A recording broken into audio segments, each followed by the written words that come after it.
guys are having a big morning of working cattle over on Tim's ranch today, and I'm making them a rib-stickin' ranch-style lunch. They are gonna be hungry when they're finished. To go with the ribs, I'm making twice-baked potato casserole. It's pretty much everything that's wonderful about twice-baked potatoes, but in casserole form. Now, of course, twice-baked potatoes in any form have to have bacon, so I fried up a bunch, and I just need to chop it up. You know, you can use store-bought bacon bits for twice-baked potatoes, but I think nothing is like bacon you fry yourself, particularly when you're cooking for cowboys. They detect things like this. They might run me out of town if they find out I used artificial bacon pieces. Okay, I got the bacon all chopped. I'll let that sit for a sec. Now I've got to add a lot of butter to this casserole because I baked a lot of potatoes. So I've got 4 sticks of softened butter. I want it to be really, really soft. Then when the warm potato mixture goes in, it melts really quickly. Okay, and 4. And a whole container of sour cream. Everyone likes sour cream with potatoes, let's face it. Okay, now for the potatoes. I've got 16 big baking potatoes, and I rubbed them in a little bit of vegetable oil and then baked them at 400 for about an hour. They're nice and tender, very hot. So I'll just cut it in half. Ooh, nice and hot. And I'll use a little towel so it won't be too hot in my hands. And I like to use just a big tablespoon to slowly scrape the insides out. Okay, that's the last potato scooped, and I've got nice little flecks of potato skin all throughout. So now I'll season all of this. It's a lot of potato, so it needs a good amount of salt, and of course, plenty of black pepper. And then I also like to add some seasoned salt. It just adds a few different flavors, a little bit of extra saltiness. All right, that looks great. Now I'll throw in all of this delicious bacon. Okay, now the green onions go in. I also grated a lot of cheese, a couple of cups of cheddar jack, and I'll sprinkle that over the top. And then I definitely need some milk in here so that everything will mix together well. So I'll just pour in a couple of cups of milk. All right, now I just need to break out my muscles. I've got a potato masher, and I'll just go right in and smush all this together. This takes a little while. There are a lot of ingredients in here. The potatoes don't have to be completely smooth, but I don't want there to be any huge chunks. Okay, looks perfect. Get the extra off. Now I'm gonna put all of this into a big foil container. I think it'll all fit. Whenever I'm making twice-baked potatoes for a crowd, it can get a little much to refill the skins after the mixture is done. This is the perfect solution. Just put it into a big pan, warm it up, and it's ready to serve. This looks amazing. There is not a cowboy on the ranch or a kid on the ranch that won't go crazy for this. Okay, now I'll just smooth out the surface. Doesn't have to be perfect. This is a great dish to make if you're having a big party because you can actually make it the day ahead and pop it in the oven when you're ready. I wasn't that organized. I did it the same day. Okay, now I'm gonna sprinkle more cheese over the top. The potato mixture has plenty inside, but I like for the top to have a nice layer of melted cheese. This is cheddar jack, but you can use all cheddar, all jack, or you could do pepper jack. That's always delicious too. Okay, now this just needs to go back into the oven for about 30 minutes until it's warmed through. Cheesy, twice-baked potato casserole. Here are the ribs. Did you guys work up an appetite? I think everybody did. Todd, you want some potatoes? What's up and get the good stuff. I'm gonna start by whipping up a big batch of the best breakfast potatoes ever. I love these because you just toss them together, throw them in the oven, and they're done before you know it. I started with 5 pounds of red potatoes, and I just chopped them up. They don't need to be perfect. And then I'll throw them into a big bowl. I think I'm feeding, well, I don't know how many I'm feeding. I always plan on a big crowd. That way I always have enough. And then I've got 2 onions, and I just chopped them. I left them pretty big, and I'll throw those in with the potatoes. These are really hearty breakfast potatoes. They bake in the oven, but they get really sizzly and flavorful. I'm actually getting hungry myself. Then I'll mince up about 8 cloves of garlic. Gives them great flavor. Okay, now for extra yumminess, I've got a couple of bell peppers, 2 red and 2 green, but you can use whatever colors you want. Okay, got the peppers all chopped. Now I'll throw those in. I just like them to be in big, rough chunks. You don't have to meticulously dice them for this dish. Okay, now I'll add half a cup of butter, otherwise known as 1 stick, and then the same amount of olive oil. These are gonna fry in the oven, so the butter allows them to get nice color, but the oil lets them fry and get real sizzly. Okay, now I'll add a good amount of salt, a really good amount of black pepper. You know how cowboys feel about this. Good amount of seasoned salt. That adds a little saltiness, but also a few other flavors too. And then for some kick, some cayenne pepper. I add cayenne pepper to about 85% of my recipes. Okay, and then I'll just toss this around, get them all coated. I would have used a spoon, but it would take me a lot longer. I'm not afraid to dig in there, get my hands dirty. Okay, that's all mixed together. Now I've got 2 big baking sheets, and I'm just gonna spread the potatoes on each one. I'm using 2 because I don't want to crowd the potatoes. If I crowd them, they'll just steam and they won't get crispy and fried. Okay, that is a lot of potatoes, but I guarantee you they're gonna be gone. Shake them out, get them into one layer. All right, now I'm gonna start baking these at 425 degrees for about 25-30 minutes. These are gonna be an awesome start to a delicious hearty breakfast. These potatoes look so good. They smell divine. Oh my gosh. Now, instead of taking 2 different baking trays out to the guys, I'm actually just gonna combine them into one. See if I can do this without dropping any. Oh man, they are perfect. They've just got that nice golden color. The peppers and onions are kind of cooked down and have some good color on them. Oh my gosh, these are good. These are great, not just for breakfast. They're awesome for dinner next to a steak. Ooh, I'll do that next time. Perfect potato salad. I've got 5 pounds of russet potatoes. I scrubbed them really, really clean because I don't like peeling potatoes.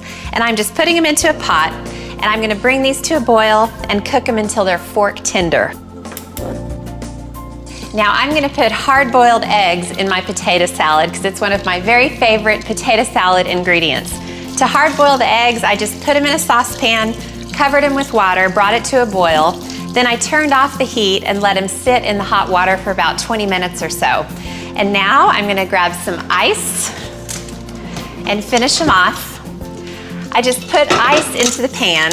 That'll help them cool down really quickly. All right, I'm gonna let the eggs chill, the potatoes cook, and then I'll move forward with the potato salad. The potatoes are all tender, and I've been processing them with a food mill.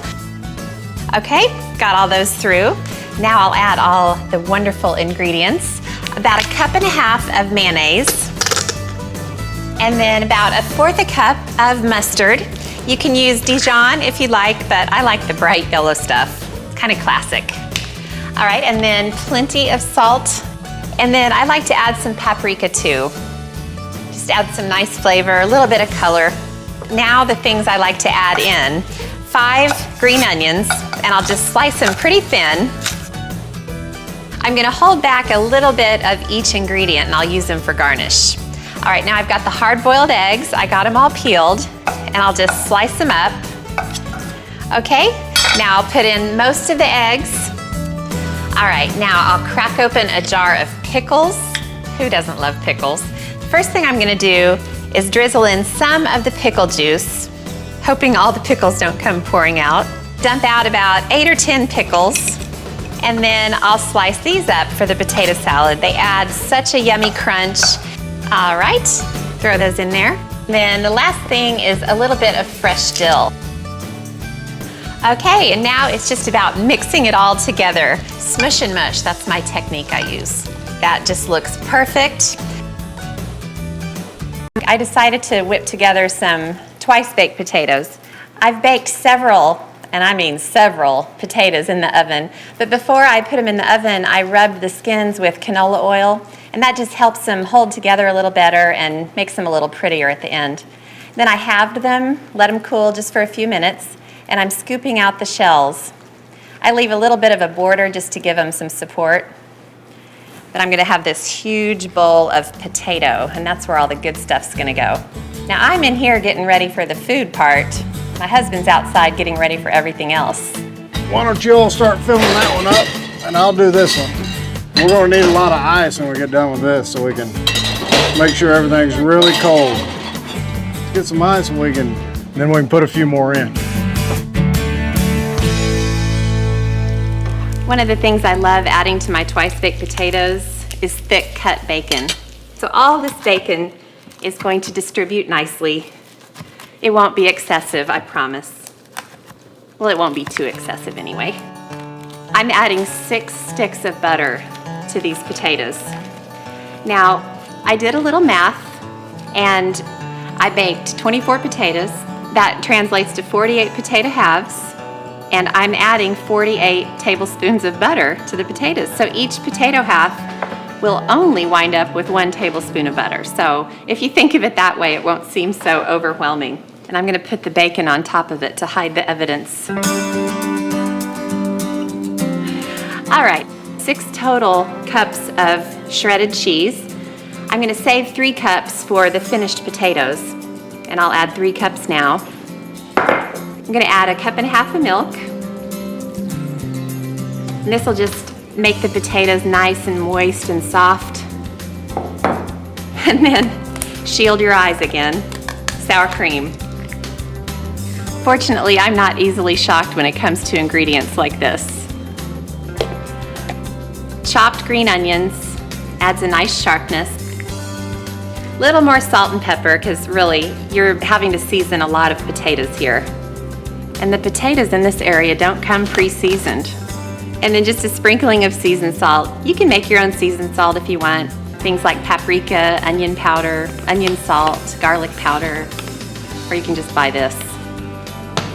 Okay, now I've got to mix this together. I'm feeling a little overwhelmed, but wish me luck. I'm going in. I think I probably needed a bigger bowl. I'm just going to fold in the bulk of the ingredients. Now I'll grab the masher. My friend Hyacinth, who's coming to dinner tonight, always digs in and mixes her twice-baked potatoes with her hands.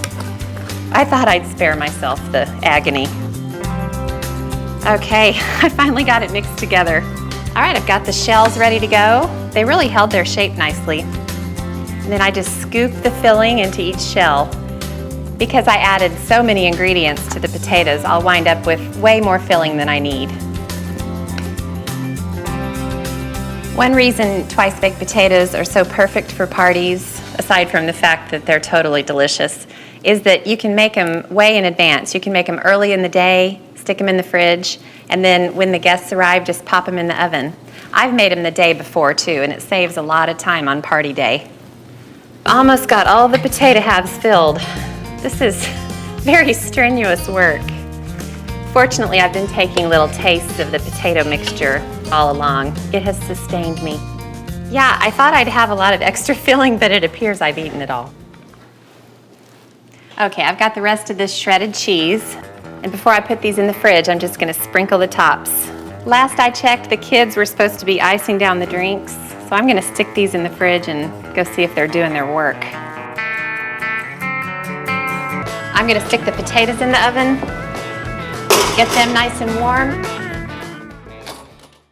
Waffle maker hash browns. I've got some frozen hash browns and I let them thaw and I kind of broke them up and separated them.